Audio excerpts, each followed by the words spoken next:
AP liquor scam లో ప్రధాన నిందితుడు రాజ్ కసిరెడ్డి విచారణలో వైఎస్ జగన్ పేరు చెప్పినట్టు ప్రధానంగా వినిపిస్తోంది. కూటమి సర్కార్ టార్గెట్ జగనే. ఇది జగమెరిగిన సత్యం. ఈ కేసులో ఇప్పటివరకు 29 మందిని నిందితులుగా విచారణ సంస్థ సిట్ తేల్చింది.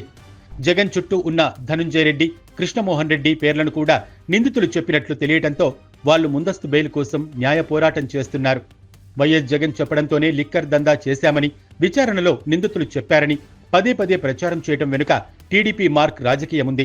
తద్వారా ప్రజలు కూడా అదే విషయాన్ని నమ్మి జగన్ పై నెగిటివ్ అభిప్రాయాన్ని నింపుకోవాలనేది ప్రభుత్వ ఎత్తుగడ. అప్పుడు జగన్ ను అరెస్టు చేస్తే ప్రజల్లో ప్రభుత్వంపై వ్యతిరేకత రాదనే ఉద్దేశంతోనే లిక్కర్ కేసు విచారణను సాగదీస్తున్నారనే అభిప్రాయం వ్యక్తమవుతోంది.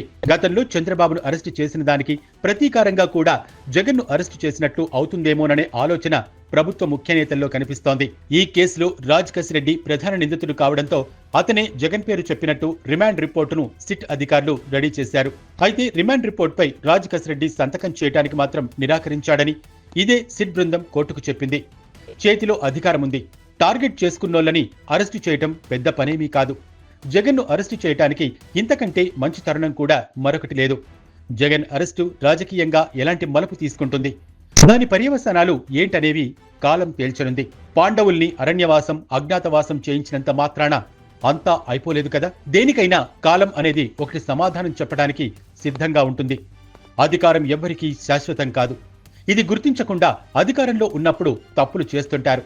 ఇందుకు చంద్రబాబు, జగన్ మినహాయింపు కాదు. ఇప్పుడు కూటమి అంతిమ లక్ష్యం జగన్ అరెస్టు.